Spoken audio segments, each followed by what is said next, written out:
Compte complet extra est présenté par Baseball Québec, la fédération du sport officiel de l'été.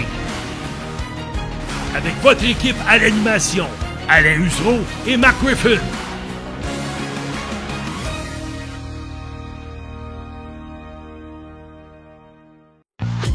Le baseball, c'est plus qu'un divertissement. Après des mois d'inactivité, on veut bouger sur des terrains de balle. Rendez-vous au baseballquebec.com. Débranche tout et on va jouer dehors. Ce sera ton été de baseball.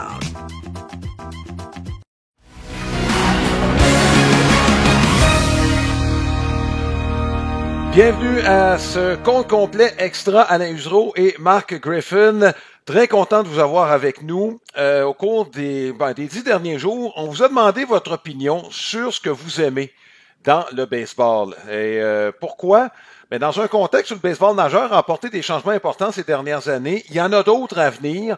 Le baseball veut s'internationaliser, le rendre plus divertissant, je pense plus accessible aussi. On a décidé, moi et Marc, d'y aller d'une réflexion relativement à ce qui se passe et à partir également de vos commentaires. Vous avez été plusieurs à vous prononcer. Donc, on va tenir compte évidemment de ce qu'on a vu au cours des 10 derniers jours. On va commencer, Marc, par résumer un peu ce qui a été fait ces dernières années, parmi les mesures qui ont été adoptées. On peut commencer, Marc, le cadran. Je pense que le cadran, c'est, à part quelques très, très rares exceptions, je pense que c'est unanime. C'était la mesure qui était la plus positive. Ben, en fait, pour les amateurs, pour les gens qui suivent ça, oui. Je te dirais que le côté business, là, on avait des choses à modifier parce que tu comprends, Alain, que si tu es en affaires, ben, tu veux le plus de monde possible dans tes sièges qui sont là le plus longtemps possible. Mais si on passe strictement baseball, je pense que oui. Puis moi, j'aurais tellement souhaité, Alain, on en avait parlé à l'époque, que les joueurs s'éduquent eux-mêmes. On le savait que ça s'en venait. Alain, rappelle-toi, on faisait des matchs, puis il y avait des joueurs qui exagéraient. Vraiment, tu sais. Alors là, le cadran est arrivé par la force des choses et effectivement, ça a donné du rythme au match. Je sais que la télévision a beaucoup d'influence sur les décisions baseball. D'ailleurs, on sait, regarde, les matchs de la Série mondiale ou des séries sont souvent à 20 heures. Alors, c'est la télévision qui décide un peu ça, là. Mais bon, tout pour dire que je pense qu'effectivement, ça a été une très, très bonne chose à ce niveau-là. Le rythme, même si c'est un sport où il n'y a techniquement pas de cadran, ça reste qu'il fallait garder un certain rythme et je pense qu'on a vraiment frappé dans le mille là-dessus. Absolument. C'est une initiative du commissaire, faut bien le mentionner. Et lui qui rêve encore d'avoir du baseball comme quand il était jeune. Ça, on pourra en parler, Marc. Je suis pas sûr qu'on est sur le bon chemin en faisant ça. Ça fait fi un peu d'une évolution qui est peut-être normale dans le sport, mais ça, je pense, c'est matière à débat de toute façon. Parmi les autres mesures, Marc, voleur de but, les buts un peu plus grands, moi, je pense que ça a été négligeable comme mesure. Oui, écoute, tu sais, je veux dire, on le saura jamais dans le sens qu'est-ce qu'on a... est-ce que ça a été plus sécuritaire? C'est un peu au départ ce qu'on voulait. Ensuite de ça, ben, on disait que ça allait évidemment aider la cause des voleurs de but. Tu sais, t'auras le fameux débat éventuellement, est-ce qu'on a le but sécuritaire au premier but? Et ça, évidemment, c'est peut-être dans un avenir éventuel, mais tout ça pour dire que moi non plus, là, c'est pas quelque chose qui a vraiment changé, qui a changé l'allure là, d'un match de baseball. Oui. L'utilisation des releveurs. Il y a 2 mesures qui ont été prises, Marc. Minimum 3 frappeurs, sauf dans des cas où le match ne se prolonge pas. Si tu finis une manche correcte et exempté. Au début, moi, j'étais pas très friand. Je dois l'admettre, là. Ça changeait peut-être un peu plus la façon dont le match était joué. Marc, on en a vu du baseball pas mal. On se demande si cette mesure-là n'a pas protégé les gérants contre eux-mêmes. J'espère quelque part. Ben, c'est-à-dire qu'on avait peur que ça change effectivement la stratégie parce qu'on avait des experts gauchers, par exemple, des lanceurs gauchers qui pouvaient avoir 60 matchs joués puis 60 manches lancées. Là. Je veux dire, c'était un frappeur. Là. Il y en a même, Marc, dans un cas extrême, là, c'était 30 manches, là. Oui, exact. Donc, mais sauf que ça a transposé un peu la stratégie. Donc, on a gardé une stratégie, on l'a juste modifié un peu parce que Là, Alain, ça a changé la donne. Là. Je veux dire, t'as deux gauchers qui s'en viennent, mais le meilleur frappeur, c'est un droitier. Fait que t'amènes-tu un lanceur droitier ou t'amènes un lanceur gaucher? Donc, il y avait des choix à faire, puis il fallait aussi que les fameux experts lanceurs gauchers de relève, t'arment un peu mieux face aux droitiers, compte tenu qu'on avait éventuellement pas le choix. Donc, moi, j'ai vraiment, j'ai pas haï du tout cette stratégie. Puis tu as raison de mentionner que, encore une fois, je trouve qu'on exagérait. C'est une règle qui, tu sais, puis Alain, rappelle-toi, on a fait des Jeux olympiques ensemble, là. Je veux dire, il peut y avoir 7 changements de lanceur dans une manche. À un moment donné, là, c'est bien beau la stratégie, mais là, tu perdais complètement le fil du match à ce moment-là. Donc, c'est correct. Moi, je trouve qu'on avance, puis ça a gardé l'aspect stratégique. Alors, pas de problème avec ça. L'autre mesure, Marc, touchant les releveurs, c'est le fameux début de manche. Marc, on a l'impression qu'on a eu notre lot de ce changement-là avant même que le premier frappeur se présente. On vous met dans le contexte. Là. Une manche se termine et là, le lanceur fait ses tirs d'échauffement et le gérant adverse annonce un frappeur suppléant et oups, avant même qu'il y ait un lancé dans la manche, ben là, on amène un autre lanceur. Marc, là, on a décidé que si le lanceur se réchauffe, il doit demeurer. Je pense que tous les deux, là, il est à peu près temps qu'on fasse quelque chose. Il y a un truc que j'aime pas, Marc, c'est que ça donne beaucoup trop d'avantages au gérant qui prend la décision d'y aller d'un frappeur suppléant. Moi, je pense que cette décision-là, tu devrais avoir une fenêtre de 30 secondes après la fin de la manche pour déterminer si tu y vas d'un frappeur suppléant pour donner la chance à l'autre de contrer pendant le 2 minutes d'intervalle. Ouais, ça, c'est la logique. Ça, c'est la logique même. Puis, tu sais, Alain, je te dirais que 90% des fois, on le sait qu'est-ce qui va se passer. On sait qu'il va y avoir un frappeur suppléant. Là. On surprend personne. Donc, tu sais, effectivement, là, ça serait le gros bon sens parfois devrait prendre le dessus à ce niveau-là. Mais encore une fois, il y a eu de l'exagération, Alain, puis on le voyait venir. Ouais. Alors, il faut respecter quand même le partisan. Tu sais, le partisan qui est sur place, c'est peut-être un peu moins pire dans le sens que il est sur place, il y a de l'action, il fait beau, il va s'acheter un sac de peanuts, là, tu sais, peu importe, il y a des choses à faire. Mais la télévision, c'est ça qui enlevait un petit peu qui enlevait un petit peu de rythme à un match. Et moi, je suis totalement pour ça. Puis effectivement, là, il y a des gérants qui étaient pris de court. C'est pour ça que les gérants n'aiment pas bien ce genre de règlement-là. Parce que ça les force à prendre des décisions un peu plus rapides. Et si t'es pris de court, t'es mal pris, là. Il y en a qui sont spécialisés là-dedans avec de bonnes équipes, même on nommera pas de nom.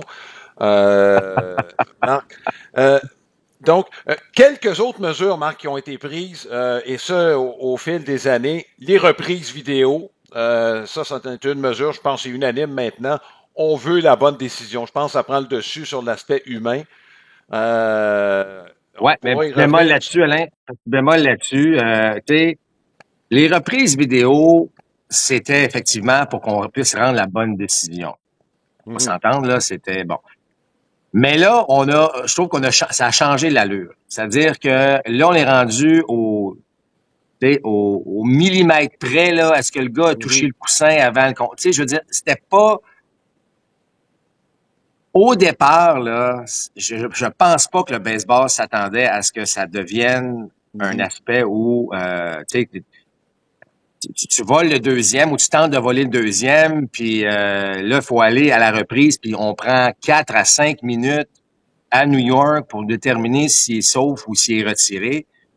Ça, je pense qu'il faudrait être peaufiné, Alain. Si après 30 secondes, t'es pas capable de trouver, qu'on garde la décision, puis là, c'est rendu que il n'y a plus de glissade en 4. Tout le monde plonge maintenant pour essayer de contourner. Après ça, le joueur qui attrape la balle, garde le gant sur le joueur qui, lui, peut pas quitter le coussin. Puis c'est correct, là. C'est juste que je pense pas que le baseball s'attendait à ce que ça devienne là, quelque chose d'aussi précis. Alors, il a fallu augmenter lorsqu'on fait un fameux zoom sur un jeu, là, il faut augmenter ça. Puis, je pense pas que c'était fait nécessairement pour ça, mais on est rendu là. Alors là, il faut vivre avec maintenant. Oui, on y reviendra, Marc, ça fait partie peut-être des aspects que je modifierais, ça. Marc, le dernier point, et là, je parle d'un changement qui a été apporté Ça fait 50 ans. C'est le frappeur de choix. C'est revenu à quelques reprises parmi les partisans qui nous ont écrit. Compte tenu de l'utilisation des lanceurs, Marc, de l'éliminer, ce serait moins justifié que cela a déjà été. Moi je ne l'aime pas. Moi, je ne l'aime pas. Ouais, et puis merci d'ailleurs aux gens qui se sont prononcés là-dessus. Ouais. Puis je pense que c'est une des règles, Alain, elle ne fait pas l'unanimité.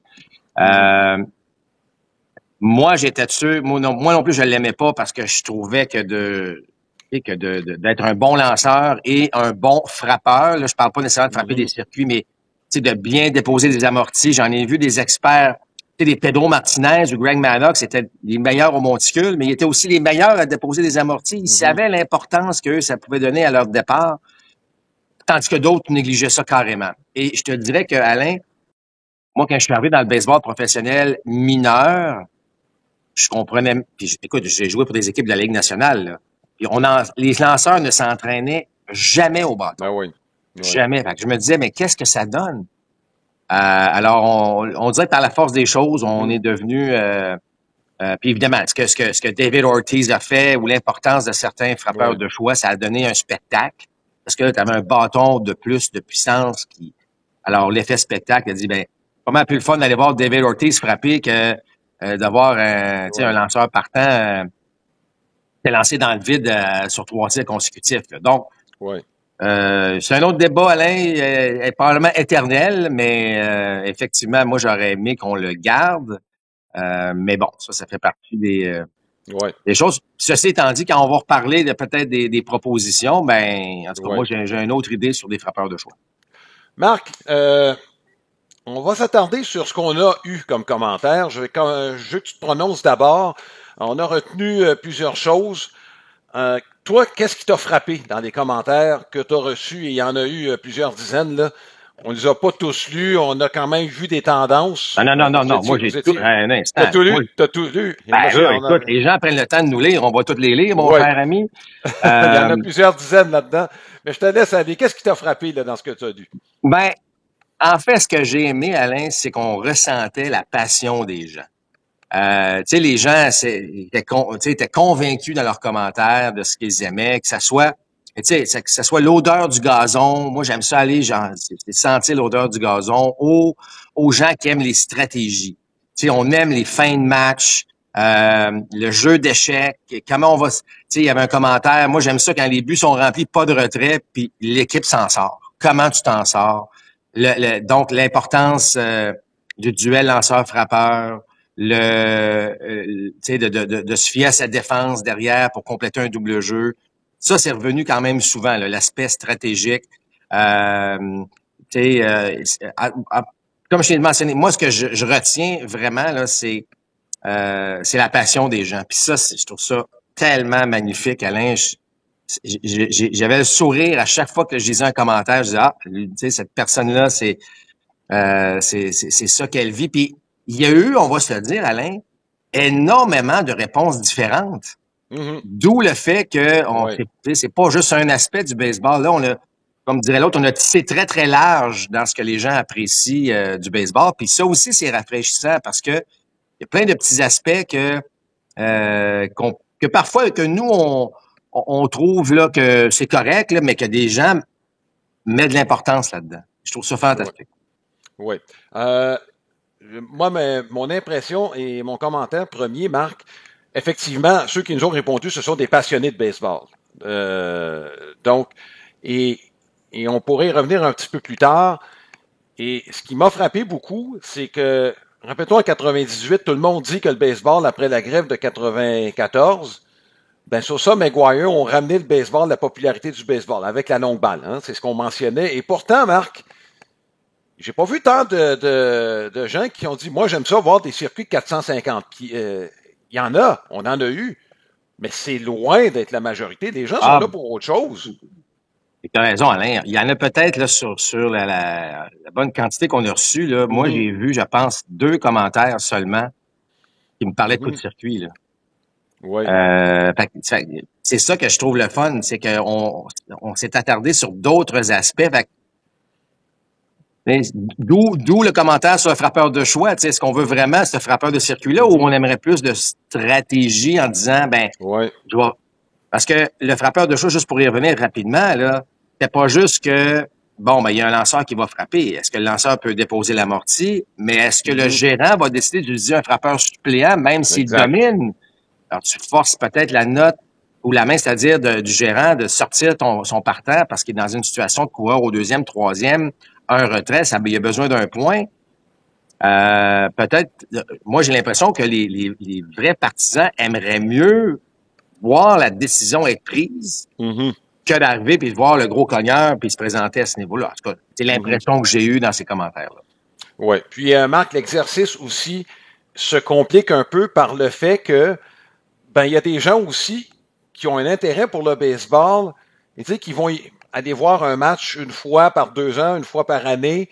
Puis eux, peut-être que la longue balle, c'est ce qu'ils vont retenir. Tu sais, ils vont pas souvent. Et eux autres, on veut les attirer aussi vers le baseball. Donc, ça complique un peu l'exercice qu'on fait aujourd'hui. On va essayer de trouver un équilibre dans tout ça, dans vos commentaires et à travers les partisans de baseball qui se sont adressés à nous et on vous en remercie grandement. Et ceux aussi qui, s'intéressent au baseball, le regardent pendant les séries, mais sans nécessairement y consacrer beaucoup de temps pendant l'été pour toutes sortes de raisons qui sont valables. Moi, Marc, ce que j'ai retenu, c'est ce que je viens de mentionner. Le fait que, justement, la longue balle, c'est pas ce qui a été retenu par la part des partisans.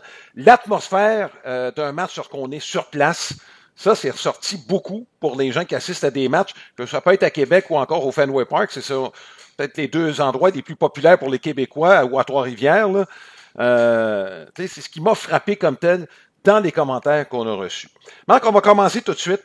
On va faire, en 2 parties, on va faire nos suggestions et nos commentaires en 2 parties. D'abord, en première partie, sur ce qu'on pourrait changer, ce qu'on pourrait voir, qui ne touche pas nécessairement le jeu sur le terrain. Donc, on va garder ça un peu plus tard. Marc, je vais t'entendre, puis c'est un petit bout qu'on travaille. Puis depuis 2 ans, Marc, je t'entends vociférer pratiquement contre les marqueurs officiels. C'est pas compliqué, là.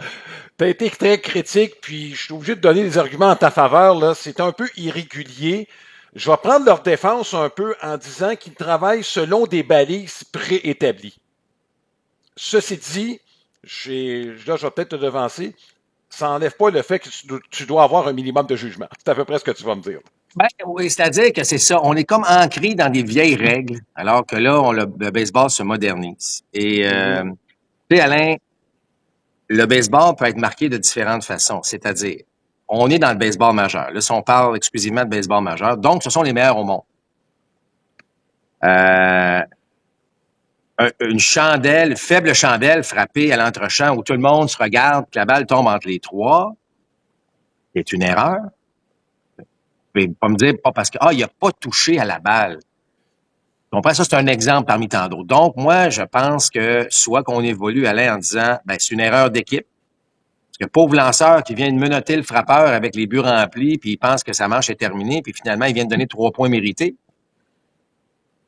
J'ai de la misère avec ça. Tu sais, le simple fait, il a pas touché à la balle. Oui, mais il y a eu un départ affreux, là. Tu sais, je veux dire, puis à cette heure, on a la donnée, là. Tu sais, on a souvent la probabilité d'attraper cette balle-là est de 85%, mais il l'a pas attrapé parce qu'il y a eu une très, très, très mauvaise lecture, mais on donne le coup sûr. Fait que, moi, il y a des choses comme ça, puis que j'aimerais qu'ils soient modifiées. Ça, c'est une chose là, sur le terrain. Mais tu as aussi tout l'aspect, lanceur gagnant, lanceur perdant. Il y a du ménage à faire dans ça, Alain. Il y a du ménage à faire, puis qu'on a vu l'autre jour où tu as un lanceur partant qui est parfait pendant 6 manches, il mène par 2 ou 3, là, je me souviens plus trop combien, là, en 7e. Le gars, il y a un releveur qui s'en vient, Bousé l'avance, mais les Yankees reviennent, puis finalement, c'est celui qui a bougé l'avance qui a la victoire. Bon, tu sais, maintenant, compte tenu comment les lanceurs partants fonctionnent, je sais que tu peux dire, est-ce qu'il faut vraiment s'adapter au fait que les lanceurs partants vont plus très loin dans les matchs, mais à quelque part, peut-être. Est-ce que c'est maintenant, tu sais, si le gars lance 4 manches et 2 tiers, puis il sort, et là, après ça, tu as 3 lanceurs qui lancent une manche et 1 tiers chacun, là, là, c'est au jugement du marqueur officiel de déterminer qui va être le lanceur gagnant, alors que l'autre a été... Bon, en tout cas, c'est sûr que ça fait plus de zone grise, Alain, mais si on a les reprises vidéo au millimètre près, savoir s'il est retiré ou il est sauf, il faudrait peut-être être constant puis y aller de marquer des matchs en fonction du jeu réel qui est là. Oui. Écoute, la notion de lanceur gagnant, je pense effectivement que pour les partants, ça devrait être modifié dans le baseball d'aujourd'hui. Je pense bien franchement là, que le 5 manches est devenu dépassé. Puis Marc, quand les Rays ont commencé, l'ouvreur, on donnait l'exemple de quelqu'un qui est comme ouvreur. Admettons, puis j'y vais d'un exemple fictif, là. Un ouvreur peut être là pendant 35 matchs. C'est pas, il lance une manche, donc il pourrait même effectuer 50 départs pendant l'année. Mais il n'y a aucune chance d'avoir de victoire, lui, là. Il peut se retrouver avec une moyenne de points mérités à 2,70, se retrouver avec une fiche de 0,15. Tu sais, parce qu'il a accordé un point, qu'il soit mérité ou non, puis il va être perdant parce qu'il a accordé un point en première manche, puis l'avance n'a jamais été perdue. C'est un cas extrême, tu vas me dire, mais c'est le genre de truc qui pourrait arriver dans le cas où il y a un ouvreur qui est utilisé de façon régulière. Les Rays l'ont fait, les Rays avaient une bonne équipe, donc je comprends que c'est pas arrivé du côté des Rays, mais théoriquement, c'est quelque chose qui pourrait arriver. Donc, de donner la responsabilité, tu comprends, de la première manche de la défaite, mais pas de la victoire, pas le crédit de la victoire, tu sais, il y a un équilibre qui manque de ce côté-là. Tu peux être le perdant, mais tu peux pas être le gagnant. Un instant, là. Tu devrais être récompensé pour le travail que tu fais. Tu peux l'être, Marc, si tu utilises la statistique Win Probability Added. Moi, je l'adore, cette statistique-là. À mon sens, ça a remplacé notamment la victoire, les parties sauvegardées, parce que tu sais jamais dans quel contexte tu te retrouves. Quand tu as une partie sauvegardée, Marc, arriver avec les 3 hommes, c'est but, puis pas de retrait, puis plutôt, tu sais, avec une avance d'1 ou 2 points, puis arriver en 9e manche avec 3 points d'avance, et un retrait, aller chercher, tu as un sauvetage qui est de même niveau, mais on comprend que c'est pas le même travail que tu as accompli, là. Donc, c'est pour ça que cette statistique-là, à mon sens, a remplacé les victoires et les parties sauvegardées, qui sont des statistiques de toute façon un petit peu arbitraires. Tu comprends? On peut modifier la façon de le faire. D'ailleurs, le sauvetage l'a été au début des années 70. On a modifié la façon de faire. Donc, tu sais, ça ne change pas la façon dont le jeu a été joué. C'est ça qu'on veut souligner là-dessus. Là. Regarde, tu fais bien de le dire, dans les années 70, on s'est adapté au baseball moderne de l'époque. Là, évidemment, aujourd'hui, on donne aussi ce qu'on appelle un hold à un lanceur qui vient préparer la table en 8e. Exact. On s'adapte, mais là, on ne s'est pas adapté avec les lanceurs partants. C'est ça. Puis c'est là, je pense, que ce serait la prochaine étape. Puis, statistiquement, on sait que c'est un sport de statistiques, mais ça peut changer la donne. Tantôt, je parlais évidemment des erreurs, mais pour la moyenne de points mérités, là, ça peut affecter beaucoup ce qu'un lanceur fait. Donc, le marqueur officiel a des responsabilités, Alain, mais je trouve qu'on l'a pas modernisé assez encore. Enfin, on l'a pas modernisé du tout là depuis quelques temps. Puis je pense qu'on est peut-être rendu là. Puis il y a des joueurs il y a peut-être des joueurs qui ont gagné des gants d'or parce qu'ils n'ont pas commis beaucoup d'erreurs, mais ils en ont peut-être échappé 3-4 juste parce que ils n'ont pas touché à la balle alors que c'est un jeu facile pour ces gars-là. Oui. Marc, il y a un changement, moi, que j'aimerais voir, et on en a déjà discuté dans le passé, ça fait un bon moment, par contre, ça touche les frappeurs, principalement. Et j'aime pas les temps d'attente. Ça, c'est personnel, j'aime pas être dans une file d'attente, j'aime pas des congestions, j'aime pas c'est pour ça que le cadran, moi, je trouve ça génial. Et c'est le fameux temps d'arrêt qu'on permet aux frappeurs à chaque présence au bâton. Et je trouve ça un peu injuste du côté des lanceurs qui n'ont pas cet avantage-là lorsqu'il n'y a personne sur les sentiers. Et Marc, ça m'exaspère d'autant plus quand le frappeur est installé dans le rectangle et là, il y a un tir et là, il se réinstalle et il demande son temps d'arrêt. Tu sais, c'est pas pour cet objectif-là qui a été donné. Je sais que je connais ton argument là-dessus, puis tu vas nous le réexpliquer pour le bénéfice des gens qui sont peut-être pas habitués à t'entendre là-dessus.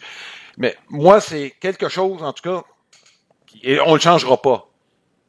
Mais moi, j'avoue que même quand je regarde à la maison, quand je regarde un frappeur qui arrive, puis Le temps d'arrêt, il est là pour déranger le lanceur, pas pour se, tu sais, dans 95% des cas. C'est pas pour se raplomber, puis je sais que c'est l'argument principal. On le prend majoritairement à 2 prises, c'est pas toujours le cas. Parfois, on le prend lorsqu'il y a 2 retraits rapides. Bon, avant le premier lancer, il va demander un temps d'arrêt. C'est correct si t'es pas installé dans ton rectangle. Mais quand tu es installé dans ton rectangle, j'avoue que ça me fatigue un peu. Là. Ouais, ben là, on sera pas d'accord. Non, je le savais, ça. Parce que moi, je trouve que des fois, c'est pas beaucoup, puis là, je me remets comme frappeur. Et Alain, c'est pas vrai que 95% des fois, je m'excuse, là, mais c'est pas vrai que c'est pour déranger toujours le lanceur. Parfois, oui, absolument, parce que le lanceur, il a un très bon rythme. Tu sais, moi, j'ai été éduqué dans le baseball où tu avais le droit de sortir du rectangle, tu avais le droit de ce qu'on appelle de te regrouper, là. Bon, là, on te limite ça à 1 fois par présence. Et tu le sais comme moi, Alain, il y a des présences de 12, puis 12, 13 lancés parfois, mais non, tu l'as pris 1 fois, reste là. Le frappeur, là, tu sais, mettons que tu arrives au bâton, Alain, là, et je sais pas, la première prise, t'aimes pas la décision de l'arbitre. Tu penses que c'est une balle, puis là, c'est une prise, puis là, soudainement, le deuxième tir, balle fausse. T'es 0-2. Tu viens d'arriver, là. Il y a un coureur, je sais pas, au 3, c'est une situation là, de faire avancer le coureur, peu importe. Là, t'es 0-2. Ben, tu sais, à un moment donné, là, prends ce 10 secondes-là, parce que c'est pas une pause qui est très, très longue, là, en passant.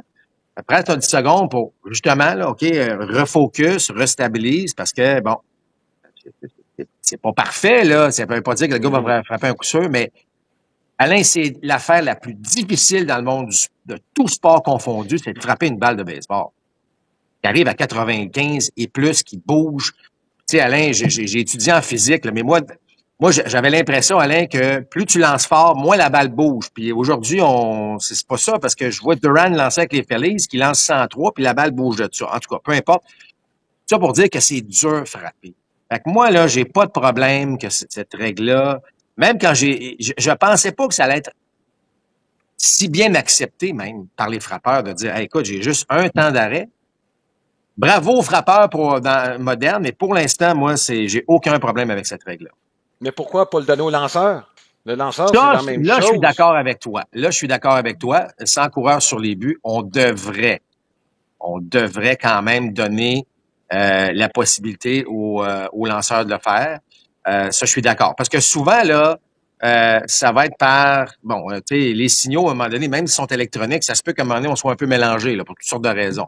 Et souvent, on retire le pied de la plaque, on le remet. Fait qu'il n'y aurait pas nécessairement un temps, là, un temps d'attente, là, qui dérangerait tant que ça, si on peut le permettre au moins 1 fois, juste pour avoir cette porte de sortie-là.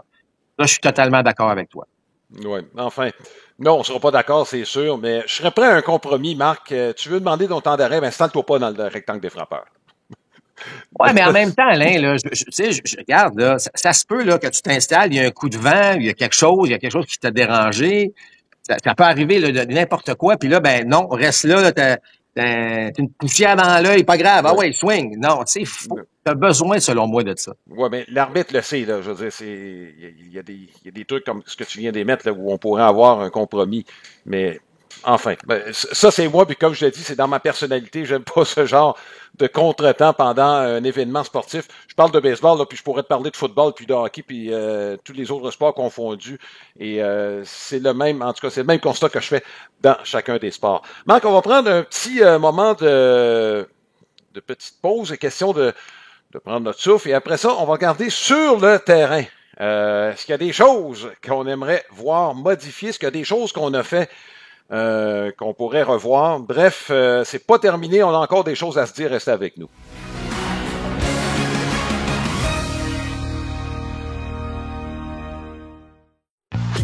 Le baseball, c'est plus qu'un divertissement. Après des mois d'inactivité, on veut bouger sur des terrains de balle. Rendez-vous au baseballquebec.com. Débranche tout et on va jouer dehors. Ce sera ton été de baseball.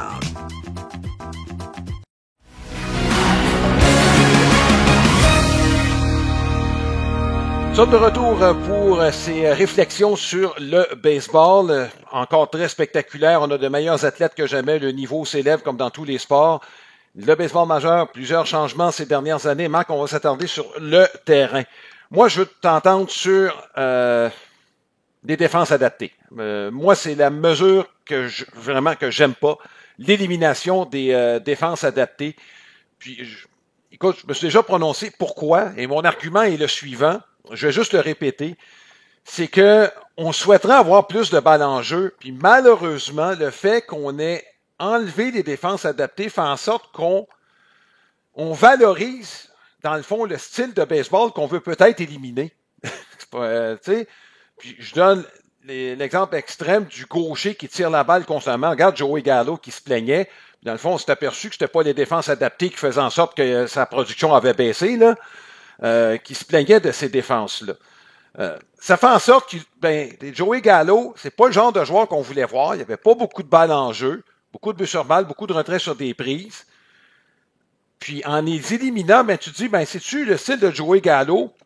Allons-y. Si avec les défenses adaptées, Marc, on les avait gardées, il y en aurait peut-être eu moins de Joey Gallo puis plus de Steven Kwan. C'est un peu ça, moi, mon point de vue par rapport à ça. Et d'ailleurs, Cleveland, on le voit bien dans les joueurs qu'on recherche, on recherche des athlètes qui mettent la balle en jeu, principalement. Donc, moi, d'avoir éliminé les défenses adaptées, ça, c'est pas juste le fait qu'on vienne contrecarrer un peu l'évolution normale d'un sport qui a constamment bougé, parce que ça n'avait pas bougé, Marc, depuis le début. Le premier but, je jouerais avec le pied sur le premier but. Le deuxième but, je jouerais avec le pied sur le deuxième but. Puis le troisième but, la même chose. Tu comprends? Donc, puis le receveur serait 5 pieds en arrière du frappeur, puis serait debout. Donc, tu sais, il y a une évolution qui s'est faite au fil du temps. Et moi, celle-là, je t'avoue que ça me tracasse un peu.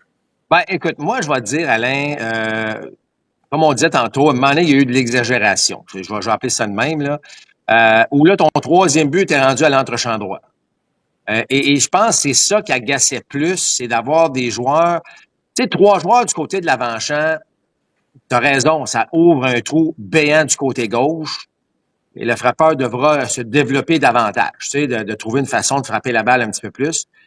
Moi, ce qui me dérangeait, c'est de voir 4 gars du côté droit, dont un à l'entre-champ. Et là, je trouve, tu te rappelles, toi, on en faisait des blagues. C'est une balle frappée au champ droit. C'est un retrait 5-3 parce que c'est à l'entre-champ, puis le troisième but est à l'entre-champ. Puis là, tu marques ton match à 5-3. Tu dis, c'est pas 5-3, là, c'est une balle au champ droit, là. 5-3 étant évidemment le numéro de la position du joueur. Moi, je trouve, Alain, j'étais d'accord avec toi au départ que je trouve que c'était pas le focus dans les changements de règlement, là, on n'aurait pas dû focuser nécessairement là-dessus. Et le cadran devenait, je pense, plus important, puis il y avait d'autres changements. Je dois t'avouer qu'au fil du temps, tu sais, ton joueur d'arrêt-court sur, mettons, un Joey Gallo, pour prendre ton exemple, qui était frappeur gaucher, il joue pratiquement derrière le deuxième. Alors que le deuxième but va aussi se tasser, et aussitôt que la balle est en jeu, il a le droit de se rendre de l'autre côté. Je trouve qu'on a peut-être fait un pas pire compromis, finalement. Parce que, tu sais, on a le droit d'amener un voltigeur au champ intérieur. Ça, on a le droit de le faire. On a encore le droit de faire ça. Fait que, je suis d'accord que c'est un règlement que j'aurais pas nécessairement fait parce que ce que ça faisait, c'est que ça protégeait les équipes qui étaient mal préparées. Sauf que le compromis, selon moi, il est correct. Tu sais, dans le sens que ça me dérange moins parce que tu l'as dit, Alain, que ce soit Rizzo, que ce soit des frappeurs gauchers qui aimaient tirer la balle, on l'a vu qu'en enlevant ou en ajoutant la règle qu'on n'a plus le droit d'avoir des défenses adaptées, ça les a pas aidés. Ça les a même pas aidés du tout. Moi, puis l'autre aspect où j'aime mieux voir le baseball d'aujourd'hui dans le positionnement, Alain, c'est que les athlètes ont jamais aussi bons. Là. Les joueurs, là, Alain, couvrent du terrain. Puis je trouvais que lorsqu'on se trouve, on était 3 joueurs du côté droit, plus le troisième but, c'est que là, on couvrait plus beaucoup de terrain. Oui, on faisait des retraits, mais il y avait moins de jeux spectaculaires. Alors que là, c'est le fun que le deuxième but s'en va en arrière, à l'entre-champ, faire un catch spectaculaire. On voyait moins, je trouve parfois, avec des défenses adaptées. Alors, pour toutes ces raisons, je trouve ça correct, l'ajustement qui s'est fait à ce niveau-là. Ça me dérange beaucoup moins que lorsque la prise de décision avait été faite par le baseball majeur. Oui. Moi, ce qui me dérange le plus, Marc, comme je le mentionnais, c'est que les équipes qui ont été punies, comme Cleveland, on l'a bien vu dans la façon de choisir les joueurs. On avait commencé à s'adapter. C'est correct. C'est ce que je dis, Alain, c'est qu'on a puni, c'est-à-dire qu'on a, on a aidé les équipes qui faisaient moins leur devoir. C'est un peu ça, là, la règle qui s'est faite à ce niveau-là. Alors, mais là, c'est aussi important, Alain, parce que rappelle-toi, tu sais, on décrit beaucoup de matchs. Et c'est souvent, le joueur est parfaitement positionné, alors que le deuxième but triche carrément, là, par exemple, vers le premier but, puis le gars l'a frappé directement là. Fait que c'est devenu une autre forme de préparation. Un peu comme les releveurs qui doivent lancer 3 manches. Il a fallu s'adapter. Alors, c'est un peu... c'est pas une règle qui, aujourd'hui, me dérange tant que ça. Oui, enfin. Écoute, l'autre chose, Marc, le fameux gant de four. On a parlé tantôt là, des reprises, puis jusqu'à...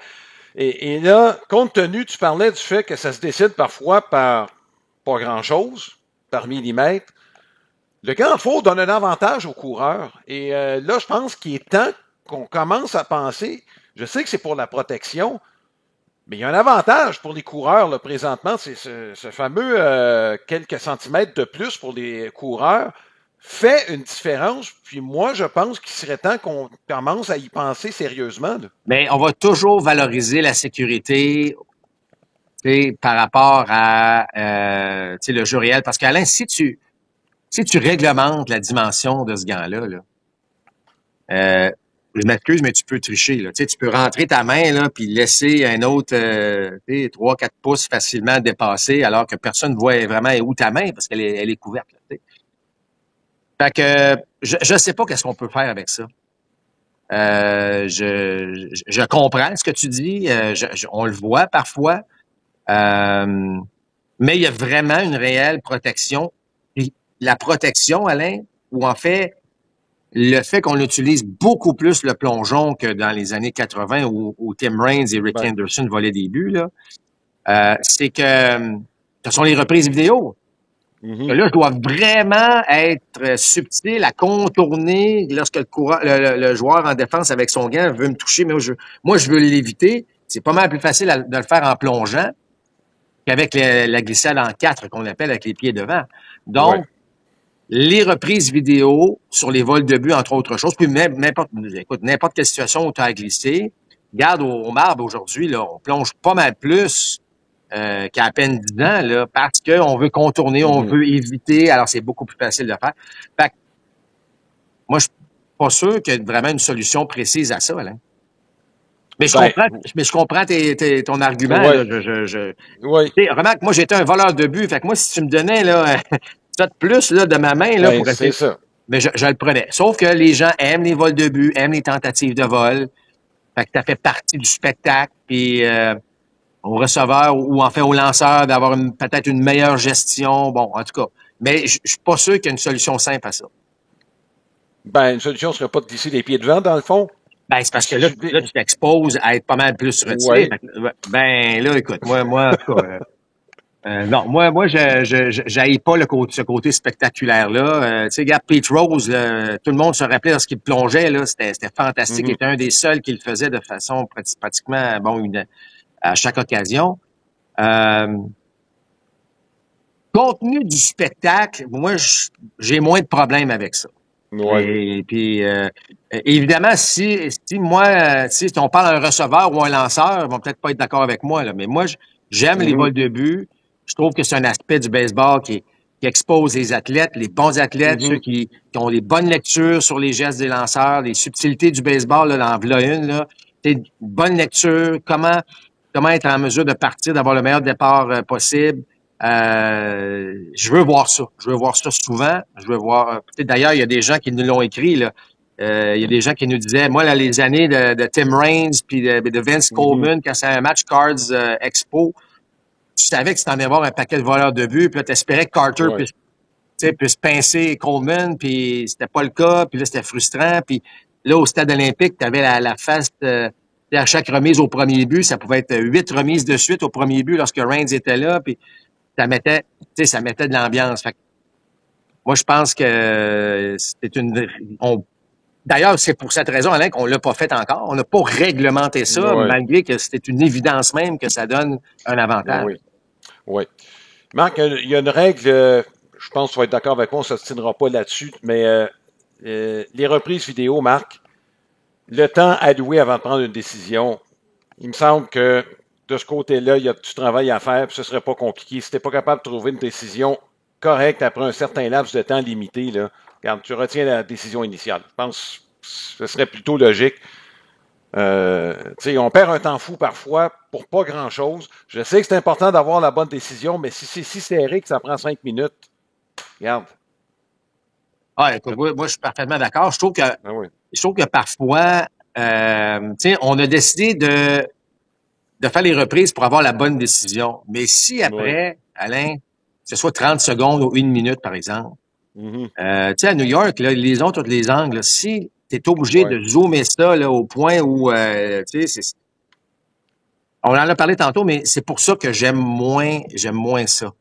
C'était pas fait pour ça. C'est assez évident. Puis d'ailleurs, la reprise vidéo, souvent, là, on voit, là, c'est évident, là, c'est un jeu serré, mais il est bel et bien retiré. Ben, on prend la décision à l'intérieur d'un certain temps. Ça brise le rythme, Alain, puis c'est souvent, en fin de rencontre, c'est une décision très importante, mais en même temps, ça peut, tu prends 5 minutes, alors que tout le monde, là, c'est sûr que ça fait un peu de sens du spectacle, là, tout le monde attend la décision. Mais le pire, c'est qu'on la montre au tableau indicateur, là, à l'écran géant. Puis là, là, les gens peuvent prendre leur propre décision. Puis je trouve que ça ouvre aussi le débat de dire, voyons, qu'est-ce qu'il pense à New York? On le voit clairement que le gars est retiré, mais là, l'arbitre dit, il est sauf. C'est ça. Fait qu'autrement dit, moi, ce que j'aimerais voir, c'est que ça me dérange pas qu'on ait à la reprise, mais qu'après 1 minute, il faut que la décision soit rendue. Oui. Marc, je vais y aller peut-être. Je vais te poser une question d'abord. Le baseball moderne a changé. Puis moi, j'ai pris quelques statistiques, je pense, qui illustrent un petit peu jusqu'à quel point ça a changé.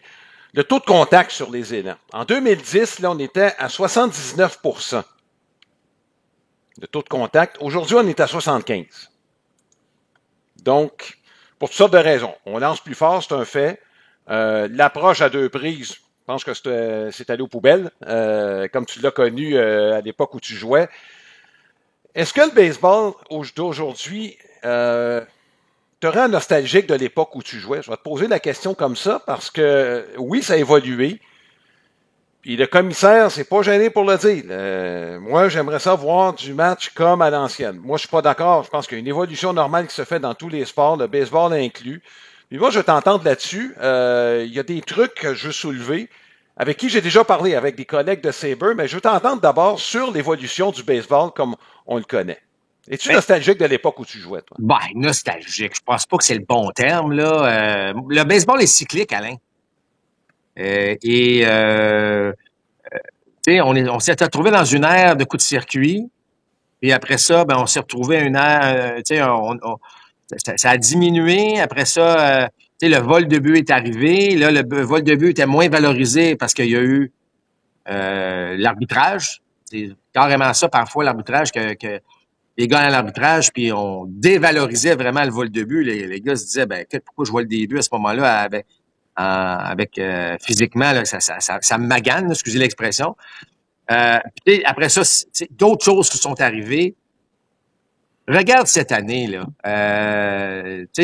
Les Blue Jays de Toronto connaissent du succès, sont en première place de la division. C'est l'équipe la moins retirée sur des prises. Fait que si on est revenu à mettre des balles en jeu, on fera pas une tonne de circuit chez les Blue Jays, mais on met des balles en jeu. Fait que on revoit le baseball est cyclique, mais tu as toujours des équipes qui jouent d'une manière différente des autres équipes. Autrement dit, ce que je veux dire, c'est que ça évolue, mais tu as des équipes qui peuvent jouer un petit peu plus à l'ancienne. Il y a des équipes qui veulent aller un petit peu plus de façon moderne. Moderne, c'est quoi? C'est coups de circuit, retrait sur des prises et buts sur balle. Tu as parlé des Guardians tantôt qui s'adaptaient aux défenses parce qu'on repêche des athlètes qui mettent des balles en jeu. Fait que la beauté, dans le fond, c'est qu'on le retrouve à l'intérieur des 30 équipes, des 30 organisations qui ont des philosophies différentes. T'aimes ou t'aimes pas, puis tu bâtis ton équipe autour de ce que t'as, mais moi, Alain, je suis d'accord avec toi. Je trouve que le baseball a évolué. Les frappeurs n'ont jamais été aussi bons. Je m'excuse, là, mais moi, à mon époque, tu avais un gars ou peut-être deux là, sur des bonnes organisations qui lançaient 95+. Là, aujourd'hui, c'est les 12 lancent 95 plus avec des balles qui bougent, mais les frappeurs se sont ajustés. Donc, les frappeurs n'ont jamais été aussi bons aujourd'hui dans le baseball moderne. Tu mets ces gars-là, tu sais, évidemment, on peut pas faire l'exercice, mais c'est les frappeurs de 2025, en 1990, dire une chose, là, les chiffres seraient autres. Donc, tu sais, moi, j'aime l'évolution, j'aime ce que je vois. Je dis ça aussi, Alain, parce que il y a de plus en plus de bons athlètes qui jouent au baseball. Tu sais, je veux dire, tu peux plus cacher un gars que, on va le cacher au champ gauche ou on le cache au premier but parce qu'on veut pas qu'on l'expose. Il y a plus de ça dans le baseball aujourd'hui. Ce sont tous des très, très bons athlètes. Quelques exceptions très près, là, mais je veux dire, c'est tous des gars qui couvrent bien plus de terrain qu'à une certaine époque. C'est pour ça qu'aujourd'hui, tu frappes un roulant, là, à l'avant-champ, elle est mieux de sortir à 100 000 à l'heure, sinon il y a quelqu'un qui va l'attraper, ce balle-là, là, tu sais. Fait que moi, j'aime l'évolution du sport à ce niveau-là. Oui, écoute, il y a beaucoup de retraits sur des prises. Ce qui a changé beaucoup, puis je vais donner l'exemple, c'est l'exemple que donne le commissaire du baseball beaucoup quand il est nostalgique, dans le sens quand il veut revoir son vieux baseball. Le 7e match de la Série mondiale de 1960, Marc, ça s'est terminé 10-9. Durée du match, 2h36. Sais-tu combien il y a eu de retraits sur des prises dans ce match-là? Pas beaucoup. 0. Pour l'ensemble du match. Les gars s'élançaient sur le premier tir à tout bout de champ. Ça a fini 10-9. Et avec un des plus célèbres circuits de l'histoire du baseball, celui de Bill Mazeroski. On ne reviendra pas à ça, Marc. Les frappeurs sont plus intelligents qu'ils l'étaient. Ils vont choisir mieux leur lancer. Puis, comme je le mentionnais, l'approche à 2 prises, non. J'ai 3 lancers pour faire du dommage. Puis, je me contenterai pas, après 2 prises, d'un retrait 4-3, là, ou 6-3, dépendant si c'était le gaucher ou droitier, là. On a eu des discussions là-dessus avec des collègues de Sabre dans mes différents congrès. Je te dirais, il y a 2 choses. Un, est-ce que tu veux que les frappeurs s'élancent plus? De ce côté-là, on est à peu près la même chose. C'est le taux de contact qui a diminué pas mal. Si oui, Marc, la solution que je verrais, et c'est un peu extrême, tu vas me dire, mais je vais me reporter à l'époque où tu jouais. La zone des prises me semble à la hauteur de la ceinture un peu basse. Moi, je hausserais un peu la zone des prises. Les frappeurs s'élanceraient plus. Ils seraient moins sélectifs. Moi, je pense que c'est un des aspects qui ferait en sorte qu'on aurait plus de balles en jeu. C'est bien personnel. Il y en a qui ont parlé de la réduire. Si tu la réduis, Marc, les frappeurs vont être encore plus sélectifs qu'ils le sont actuellement. Tu sais, il y a des fois, on regarde la zone virtuelle, puis le haut de la zone des prises, c'est à peine si on est à la ceinture, alors que, je sais pas, mais il me semble à l'époque où tu jouais, Marc, on était, bon, un petit peu plus haut que le nombril, là. Donc, il me semble qu'à cet effet-là, d'amener les frappeurs à s'élancer un peu plus, mettrait plus de balles en jeu parce qu'on s'élancerait plus tôt dans le compte. Moi, je pense, en tout cas, dis-moi ce que tu en penses. Je sais que c'est pas facile avec les lanceurs qui arrivent à 95 et plus, là, mais... Ben, moi, je vais dire ainsi, Alain, c'est que, tu sais, chaque frappeur est différent. Tu sais, t'en as des frappeurs qui s'élancent tôt dans le compte. T'as des frappeurs qui sont plus patients. Je veux dire, ça n'a pas vraiment changé. On a valorisé le but sur balle beaucoup dans les dernières années. Donc, une patience au bâton. Sauf que t'affrontes un gars qui lance 99, c'est peut-être mieux de te lancer un petit peu plus tôt parce qu'à 0 et 2, t'es dans le trouble, tu sais. Puis l'autre aspect, Alain, statistiquement, c'est un compte de 0-0, donc ton premier tir, les moyennes sont très élevées, là. Oui. Tu sais, alors que tu tombes à 2 prises, les moyennes sont très basses, évidemment. Donc, mais moi, j'ai pas de problème parce que tu as des styles différents à ce niveau-là. Où je suis d'accord avec toi sur la zone des prises, c'est que je déteste la prise en bas des genoux. Je la déteste. C'est pas une prise. C'est en haut des genoux, la prise. C'est un tir qui est très difficile à juger pour le frappeur, donc très difficile à juger pour l'officiel. Et moi, ben, c'est ça. Si la zone des prises est un petit peu plus haute, puis on respecte la hauteur, comme tu as mentionné, je ne sais pas à quel point ça ferait en sorte qu'il y aurait plus de balles en jeu, mais comme frappeur, j'aimerais qu'on stabilise un petit peu plus la zone de prise. Ça arrivera pas, Alain, là, je le sais, là, ça arrivera pas. Mais je vais dire une chose. Compte tenu de la qualité des lanceurs dans le baseball d'aujourd'hui, moi, je trouve que le taux de contact est vraiment pas si pire que ça. Puis dites-vous que plus le gars lance fort, plus la balle va loin. C'est-à-dire que si tu mets la patte dessus, là, c'est ça qui produit quasiment toute la puissance du frappeur. Donc, moi, c'est ça. J'aime les styles. J'aime, on le voit, Alain, il y a des gars qui ont fait des carrières en s'élançant tôt dans le compte. Corey Seager, là. Oui. Si tu lances une prise, c'est le premier tir, il va s'élancer. Là. Tu regardes les chiffres qu'il met là, en carrière, c'est exceptionnel. Même dans une ère où le but sur balle est valorisé, il y en a qui font pas ça. Donc, moi, je suis d'accord que la zone de prise pourrait être un peu mieux. En fait, on parle beaucoup de zone de prise dans les dernières années avec l'arrivée possible de la zone de prise électronique. Mais Alain, si tu vas dans le livre des règlements, là, et là, la zone de prise, là, puis elle a toujours été, elle n'a pas vraiment changé. C'est juste dans la version qu'on lui donne qui est modifiée dans le fond, là. Elle devrait être plus haute que ce qu'on voit actuellement. Elle devrait être plus haute, mais en bas des genoux, là, c'est pas une prise. Oui, en bas des genoux, je suis d'accord. Si ça touche les genoux, Marc, t'as pas le droit de En haut des genoux. En haut des genoux. Ça touche les genoux, c'est une balle. Bon. Marc, un autre aspect. Et là, est-ce que l'augmentation de la vitesse de la balle t'inquiète? Et les rotations qu'on donne du point de vue des frappeurs. Je te pose la question en vue, évidemment, du prochain aspect là, dont je veux parler. Mais est-ce que ça t'inquiète du côté des frappeurs? Parce que là, c'est clair, là, on le voit, là, puis il y en a quelques-uns au mois d'août que j'ai vu là, qui nous arrivent là, du baseball mineur, là, des hauts choix au repêchage. C'est tout du 95 et plus. Puis on se demande où ça va s'arrêter parce que là, on est rendu à, dans certains cas, 102, 103, 104. Est-ce que ça t'inquiète, ça, du point de vue du frappeur? Ben, tu sais, il y a eu des commentaires de Whit Merrifield, entre autres choses, lorsqu'il a annoncé sa retraite. Puis, qui dit, écoute, pas de problème si le gars lance 103, mais tu sais, aie du contrôle sur ce que tu lances. C'est un peu ça le message qu'il a lancé. Puis là, on est tellement en manque de lanceurs dans le baseball majeur qu'on rappelle des fois des gars qui ont pas peaufiné leur art. Ouais. Et c'est là qu'on expose des frappeurs, tu sais, puis Alain, même si aujourd'hui, les frappeurs sont équipés, ils ont l'air d'un chevalier, là, avec, toute leur protection, ça reste que 103 sur la main, sur le poignet, près du visage. Je veux dire, c'est vraiment pas agréable.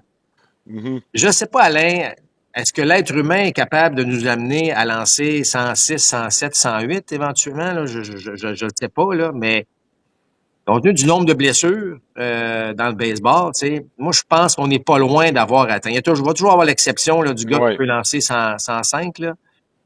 Mais je pense qu'on a probablement atteint un certain niveau, là. Tu sais, à un moment donné, la machine humaine là, peut t'amener à... En tout cas, au nombre de lanceurs qu'il y a partout dans le monde, c'est quand même pas une tonne qui lance au-dessus de 100. Puis j'imagine que... Mais toutes les nouvelles données ou les nouvelles technologies, devrais-je dire, moi, il me dérange un petit peu, Alain, au niveau potentiellement des blessures. Parce que là, ce sont les jeunes qui ont accès à ça. Là, là le jeune, aujourd'hui, là, ça a beaucoup changé. Hein? Parce qu'un jeune, aujourd'hui, là, il va lancer, il va dire « Hey, ça a-tu bien été? » Ben oui, écoute, mon spin rate est rendu à temps. Et c'est comme un frappeur. Je dis « Hey, t'as-tu bien frappé? » Avant, tu disais « Ben oui, j'ai 2 en 3. » Non, mais t'as-tu bien frappé? Oui, j'ai frappé 2 balles au-dessus de 100 000 à l'heure. Fait que tu comprends? Ça a changé beaucoup, là. Puis la nouvelle technologie est entrée dans le baseball. Je ne suis pas certain. Tu sais, c'est sûr que avoir d'informations, c'est intéressant, mais là, imagine-toi de forcer un jeune d'aller chercher une rotation, là, c'est dur pour le corps, là. Puis, est-ce que pendant ce temps-là, il s'exerce à lancer des prises? Bon. Alors, tout ça pour dire que, regarde, ça évolue, mais pour répondre à tes questions initiales, moi, dire, si tu lances 100 000 à l'heure, t'es mieux, faut que tu aies un certain contrôle parce que là, à un moment donné, là, ça devient ça devient dangereux. Écoute, je vais te faire part des réflexions qu'on a eues dans des discussions avec, comme je le mentionnais, des membres de la Sabre. Il y avait un constat, c'est pas établi scientifiquement, mais des balles, la confection des balles, elle semble plus dure qu'elle l'était.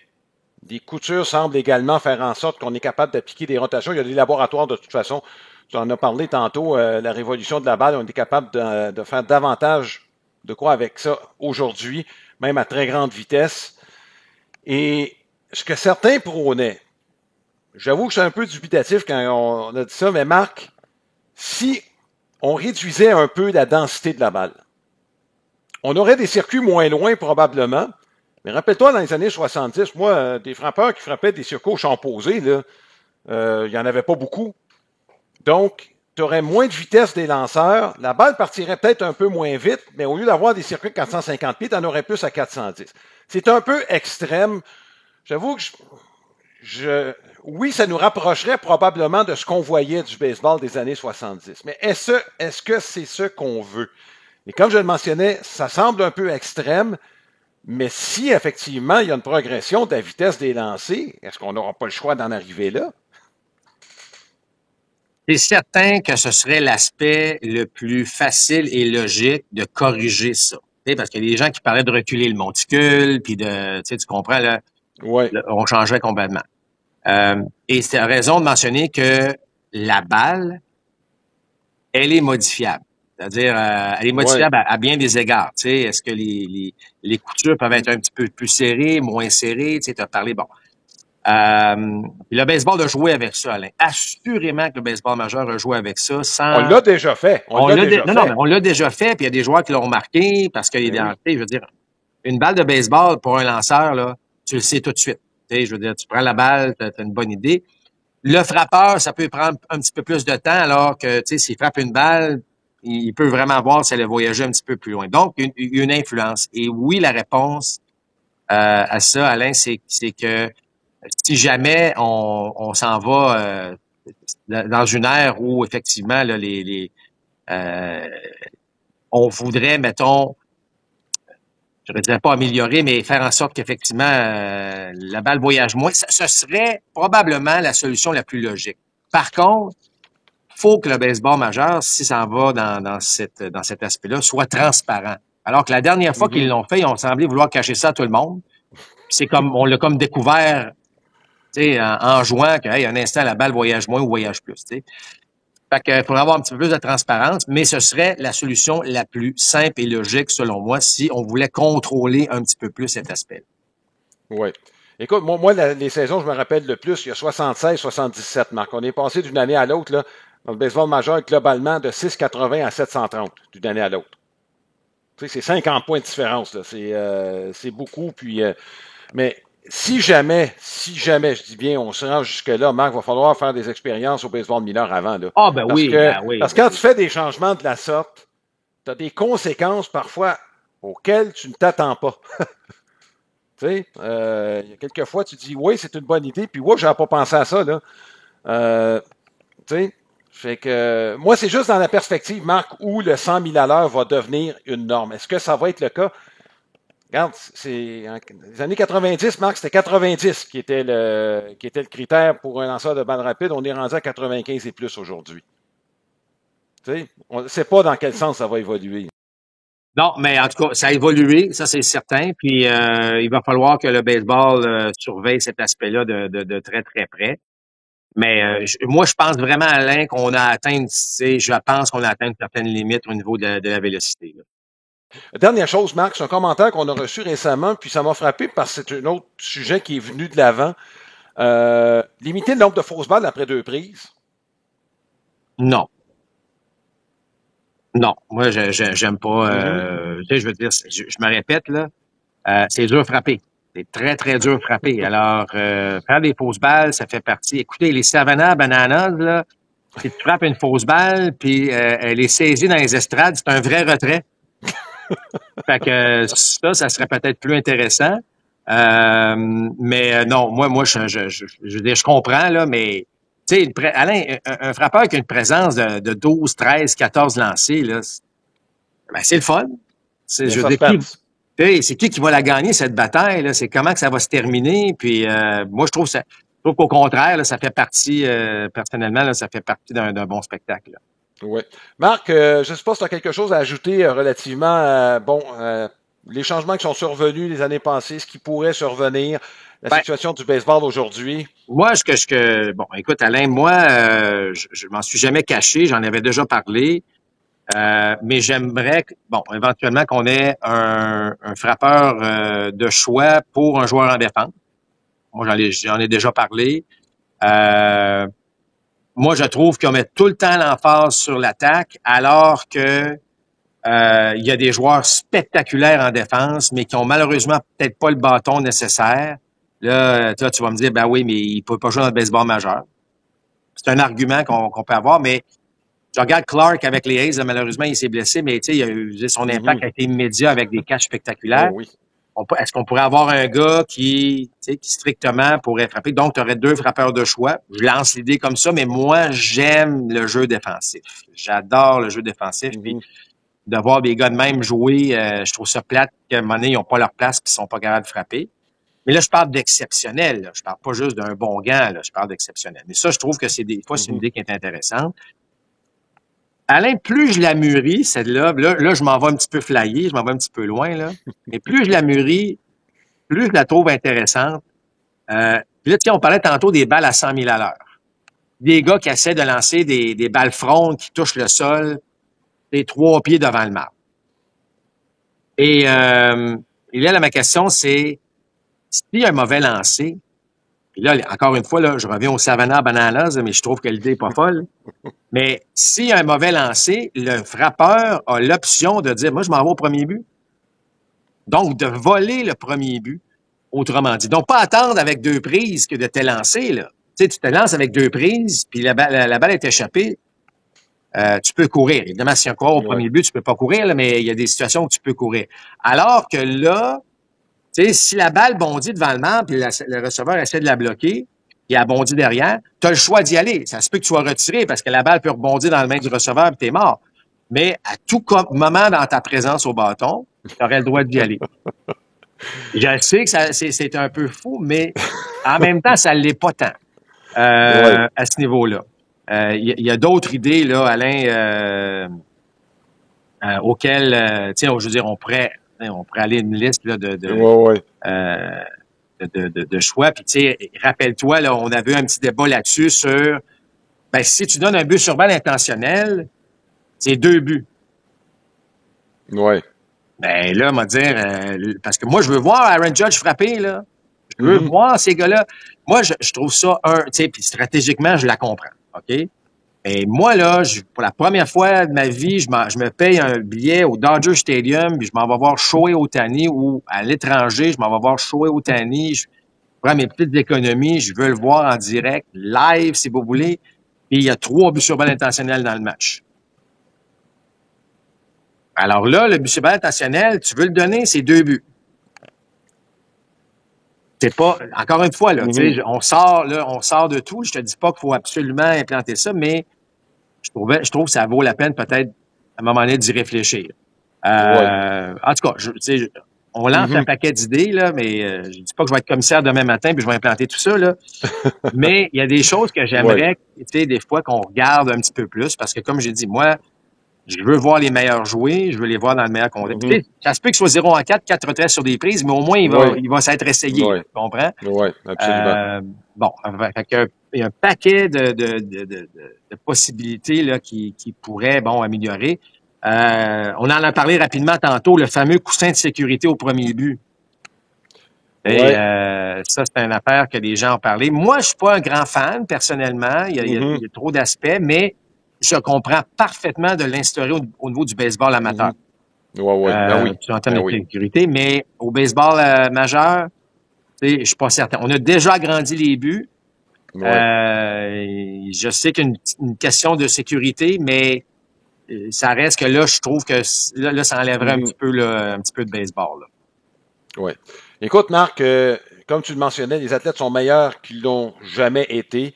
Moi, ce que je constate ce qui a changé beaucoup dans le baseball, c'est la concentration du jeu dans l'affrontement direct frappeur-lanceur. Auparavant, ça se passait beaucoup en défense, beaucoup plus de balles en jeu. Mais aujourd'hui, là, c'est très concentré sur... D'ailleurs, tu l'as mentionné tantôt, le frappeur se concentre sur ce qu'il va faire au contact et non sur le résultat. Et je trouve ça correct, parce que le résultat, tu n'en es pas nécessairement toujours en contrôle. Puis le lanceur, c'est la même chose. Donc, c'est là-dessus que je trouve que le match a changé. Est-ce que c'est pour le mieux? Évidemment, c'est en fonction des yeux qui regardent. Il y en a qui, oui, qui apprécient ce duel-là. D'autres aimeraient ça voir plus de jeux en défense, plus de balles en jeu et que ça court un peu plus. Est-ce qu'on a un équilibre présentement? C'est pour ça que je parlais, la balle, c'est pas si saugrenue que ça, Marc. Dans la perspective où la balle va peut-être voyager encore plus vite qu'elle l'était avant, il faudrait peut-être y penser. Moi, je pense sérieusement que c'est une avenue à considérer et qui ne changerait pas tant que ça, mais tu sais, au lieu d'avoir 9 et 10 retraits sur des prises par match par équipe, c'est à peu près ça qu'on a, d'en avoir 7, tu sais, c'est clair, un peu plus de balles en jeu. Moi, je pense qu'il pourrait y avoir un équilibre sans changer pour autant la nature de ce qui est devenu le baseball. Mm-hmm.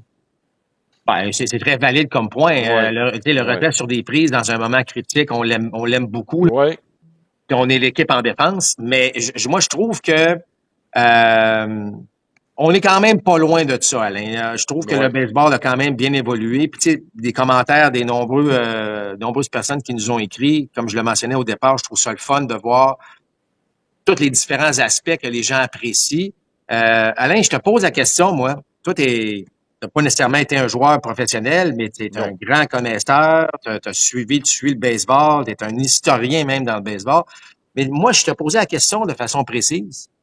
Toi, là, qu'est-ce qui te plaît dans un match? Qu'est-ce qui t'allume le plus lorsque tu regardes ou décris un match? Mon Dieu, ben, il y a l'affrontement, c'est rendu là, puis j'apprécie plusieurs aspects. L'aspect athlétique, ça c'est clair, des athlètes d'aujourd'hui. D'ailleurs, Marc, dans nos reportages, j'en parle parfois. Ce qui me frustre un peu, c'est le manque de sérieux quant au conditionnement physique de certains joueurs. Ça, je t'avoue que ça me... Puis je pense que c'est la même chose de ton côté. Tu étais un bon athlète, puis... bon, je me rappelle aux Olympiques, on nommera pas de nom, mais la République dominicaine, il y avait un joueur notamment qui se démarquait particulièrement de ce côté-là. L'aspect athlétique, évidemment, dans toutes les compétitions sportives. Tu sais, je fais du baseball aujourd'hui, mais je peux te dire c'est la même chose. Moi, j'ai grandi en regardant à peu près tous les sports, c'est la même chose pour toi. Il n'y avait pas d'RDS quand j'étais jeune. Aussitôt que je pouvais regarder un événement sportif, je le faisais, que ce soit le hockey, puis pourquoi le baseball? Ben, ça a jumelé, ça a combiné deux de mes passions, c'est-à-dire les mathématiques et le sport. Il n'y avait pas un sport qui combinait mieux les deux l'un que l'autre. J'aime l'évolution du sport, Marc. Si on parle de ce qui se passe à l'extérieur, en fait, le baseball me permet d'aimer tout ce qu'il y a sur le terrain et à l'extérieur du terrain. Tu comprends? L'évolution des décisions qui sont prises, ça, c'est quelque chose qui me fascine. Comment ça a changé. C'est pour ça, Marc, j'accepte peut-être, pas peut-être, mais je peux te le dire, là, il y a beaucoup de traditionnalistes parmi mes amis de baseball, là, parle de ceux qui sont aux États-Unis, là, puis moi, j'accepte le fait qu'il y ait une évolution qui se fasse. Et est-ce que c'est toujours bon? Comme je le mentionnais, je pense qu'il y a un petit retour, c'est pour ça que je parle de changement de balle. Peut-être qu'on est rendu un petit peu loin à cet égard-là. Mais bref, de spécifier quelque chose en particulier, c'est qu'il y a un ensemble de choses que moi, j'admire. Tu sais, quand je m'en vais dans un congrès de Sabre, Marc, je m'en vais dans le comité par exemple, des statistiques, de l'histoire, des histoires des Noirs. Tu sais, son histoire me fascine, l'histoire du baseball, qui est intimement liée à l'histoire des États-Unis. Tu comprends? Fait que me poser cette question-là, je pourrais m'embarquer pendant 1 heure. Je comprends. Mais, mais si tu me demandes sur le terrain, là, présentement, je suis obligé de dire, ben, regarde, c'est rendu là, c'est vraiment ce qui se passe entre le lanceur et le frappeur. C'est pour ça, moi, j'aimais quand on avait la latitude en défense, parce que c'est pas toutes les équipes qui prenaient les mêmes décisions en défense. C'était ça l'affaire, là.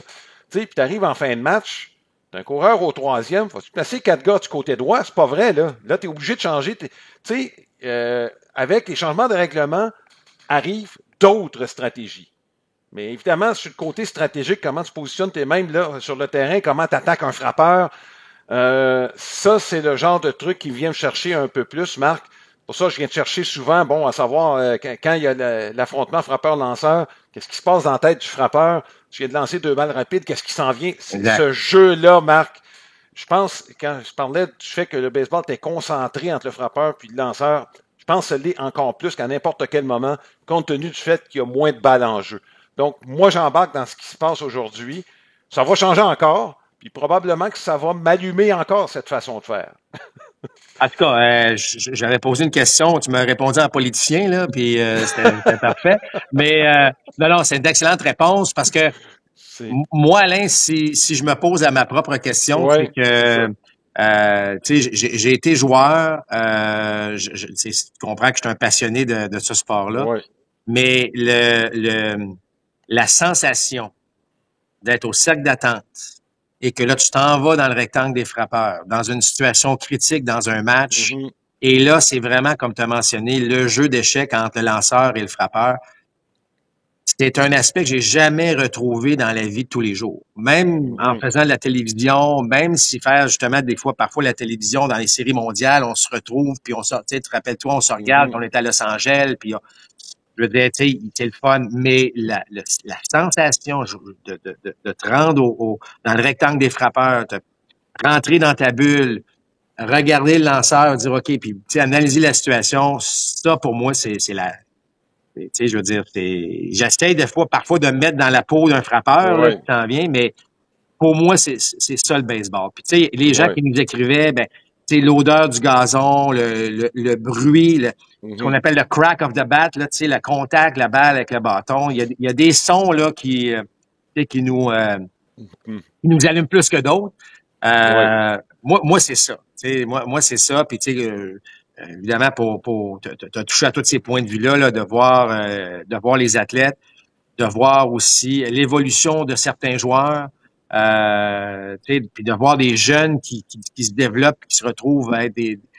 Tu sais, ce qui est le fun au baseball, c'est qu'il y a une riche histoire et chaque joueur a sa propre histoire qui l'a amené là où il est. Ça, je trouve ça toujours fascinant. Tu sais, moi, quand je vois un père qui lance durant le concours de coups de circuit à son fils, tu sais, ça vient me chercher. J'ai 3 garçons qui jouent, là. Je m'imagine au match des étoiles du baseball majeur, puis je lance à une. Tu comprends? Fait que tous ces aspects-là, parce que je sais qu'est-ce que ça prend pour te rendre en haut, puis c'est pas une petite marge dans le parc, là. Fait que de voir des gars qui, tu sais, comme Émilien Pitre, présentement, qui tente de faire sa marque dans le baseball, ou de voir un Abraham Taureau qui vient d'être sorti de la liste des 40 alors que c'est cruel. Alors, tu sais, c'est pas facile. Fait que de voir un gars qui arrive, qui a du succès, qui a une constance aussi. Tu sais, lorsqu'on se parle du temple de la renommée, qui pourrait entrer ou non, mais moi, je parle souvent de constance parce que je trouve que c'est la grande force d'un joueur de baseball. C'est pendant 162 matchs d'être constant, pendant 10 ans d'être constant, c'est extraordinaire. Donc, il y a beaucoup d'aspects, mais ce feeling-là, là, cette sensation-là, ce sentiment-là, que t'es tout seul au monde. T'as 24 ou 25 coéquipiers qui sont dans l'abri. T'es tout seul au bâton. Il n'y a personne qui va venir t'aider. Là, c'est toi puis le lanceur. Et évidemment, quand tu fais le travail, après ça, c'est encore plus valorisant. Mais cette sensation-là est dure à retrouver dans la vie de tous les jours. Oui. Ben, j'espère que ce balado vous a plu. Vos réflexions et vos suggestions sont aussi bonnes que les nôtres. Le spectacle est encore très, très bon. On cherche encore à l'améliorer dans le baseball majeur, ça c'est clair. D'ailleurs, dès l'année prochaine, il y aura un autre changement, Marc. Je pense qu'on est d'accord tous les deux. Le robot, ce sera pas à temps plein et je pense qu'on va garder ça comme ça. Moi, j'ai déjà été témoin d'un match au niveau 3A, puis il faut vraiment que tu portes attention pour savoir que ça a lieu. On perd pas beaucoup de temps, donc à demander si c'est une prise ou une balle à l'arbitre, et c'est de façon limitée. Moi, je pense que ça va juste aider le baseball majeur à prendre les bonnes décisions. Certains parlent de l'aspect humain. Moi, je pense à la bonne décision qui est important à prendre là, dans ces... Oui, ben surtout qu'on va l'intégrer de cette façon-là. Moi, j'aime pas utiliser le terme robot, parce que robot, tu as l'impression que tu as une espèce de machine qui va servir sur le terrain, alors que ça va être vraiment une zone de prise plus électronique. Mais Alain, moi, je prends le temps, en terminant, de remercier tous ceux qui nous ont écrit. Moi, je vous l'ai dit au départ, moi, j'ai tout lu. Ça veut pas dire que de pas continuer à le faire. Tu sais, de rester en contact avec nous autres, de continuer à le faire. On va en reparler à nouveau, assurément. Puis il y a des bonnes idées. Puis si vous en avez, continuez de nous les partager. Je pense qu'on est tous ensemble des passionnés de baseball. Là, ceux qui nous regardent et nous écoutent, c'est clair que c'est des gens de baseball. Donc, mais continuez à le faire, à nous écrire sur notre page Facebook ou peu importe, pour essayer si vous avez des questions ou des commentaires, n'hésitez pas. On les lit. On a Martin Villeneuve, qui est notre grand Manitou, qui parfois même nous dit « Hey, les gars, vous avez peut-être oublié. » Bon, fait qu'on n'en oublie pas. Autrement dit, continuez à nous écrire. Oui. Absolument. J'espère que ça vous a plu. Nous, on va se retrouver lundi. Il va rester 4 semaines à la saison régulière du baseball majeur. Ça chauffe un peu pour les Blue Jays de Toronto. On aura l'occasion d'en parler. Donc, on se revoit lundi. Puis, comme Marc vous l'a suggéré, continuez à nous regarder et à nous écouter. On apprécie également vos commentaires. Là-dessus, on souhaite un bon week-end. À lundi. Bye bye.